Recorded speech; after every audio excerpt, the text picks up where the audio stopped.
अचानक एक डरावने उपन्यास की दुनिया में फंस गया। इस कहानी का नियम बहुत खतरनाक था।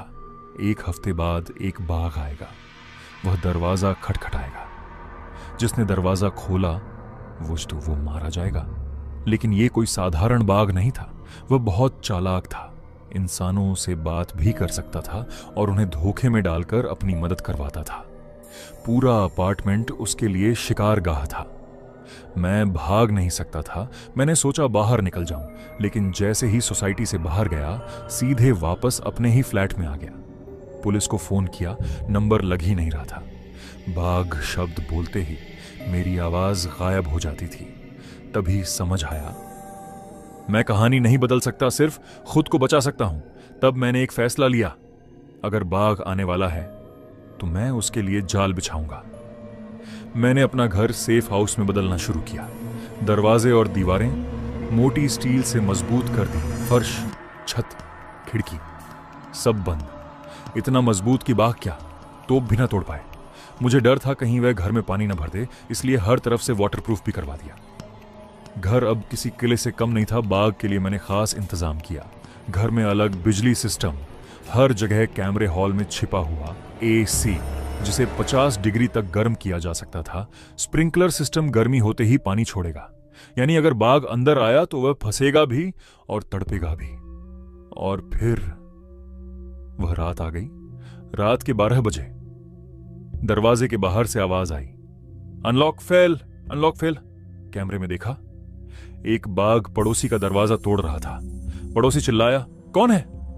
अगले ही पल दरवाजा टूटने की आवाज गूंजने लगी। पड़ोसी ने मुझे मैसेज किया, दरवाजा मत खोलना, बाहर बाघ है, क्या मैं तुम्हारे घर आ सकता हूं? यही मुझे शक हुआ। इस जगह किसी पर भरोसा नहीं किया जा सकता। मैंने साफ मना कर दिया, मेरी बालकनी बंद है। और तभी मेरे रोंगटे खड़े हो गए। उसे कैसे पता था कि मैं घर पर हूं? अब बाघ मेरी ओर था। बाघ ने मेरा दरवाजा पीटना शुरू कर दिया, लेकिन दरवाजा हिला तक नहीं। पूरी बिल्डिंग जाग गई। ग्रुप में लोग चिल्लाने लगे, कौन शोर कर रहा है? दरवाजा खोल दो। प्रॉपर्टी स्टाफ बोला, रुको देखता हूं। और फिर उसका कोई जवाब नहीं आया। कुछ देर बाद ग्रुप में अजीब तस्वीरें आने लगी।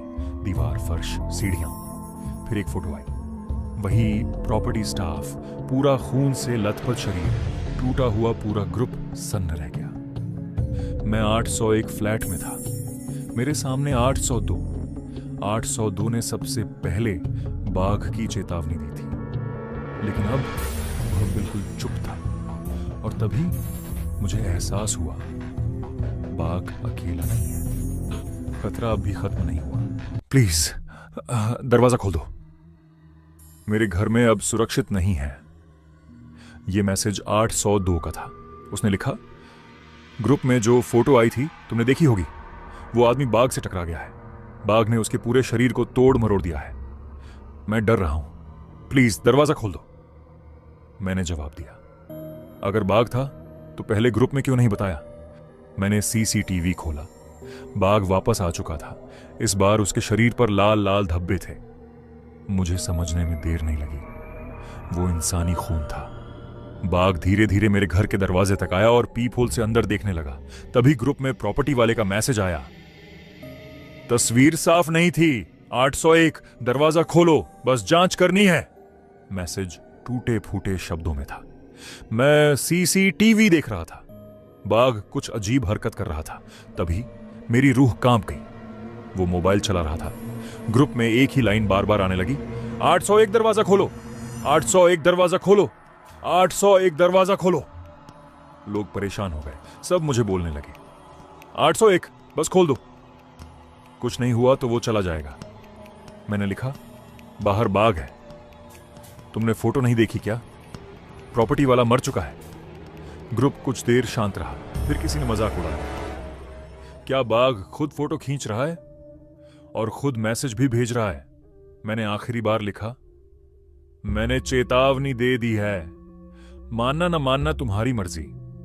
फिर मैं चुप हो गया।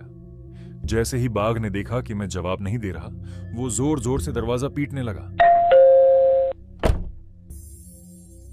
पूरी ताकत लगा दी, लेकिन मेरा दरवाजा हिला तक नहीं। गुस्से में बाघ पीछे हटा और पूरी रफ्तार से आकर दरवाजे से टकराया। वो खुद पीछे उछलकर गिर गया, लेकिन दरवाजा अब भी सही था। अब बाघ पूरी तरह पागल हो चुका था। वो और तेज मारने लगा। तभी ग्रुप में लोग डरने लगे। ये आवाज क्या थी?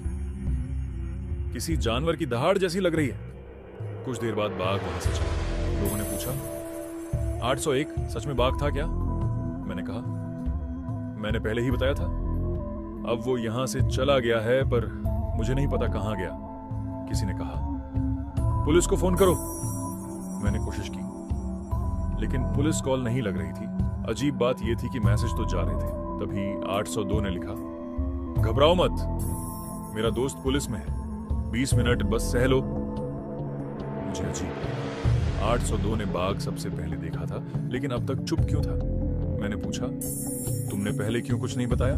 उसने कहा, मुझे नहीं पता तुम क्या बोल रहे हो। ग्रुप के लोग उसी का साथ देने लगे और उल्टा मुझे ही गलत बताने लगे। तभी 301 का मैसेज आया। मैंने दरवाजा खोला, सब कुछ ठीक है। उसका लिखने का तरीका बिल्कुल प्रॉपर्टी वाले जैसा था। मेरे शरीर में सिहरन दौड़ गई।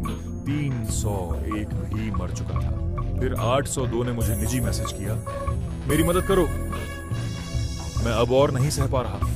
मैं समझ चुका था, ये बाघ बहुत चालाक है। वो ग्रुप की हर बात पढ़ता है। अगर मैं जरा भी गलत कदम उठाता तो अगला नंबर मेरा होता।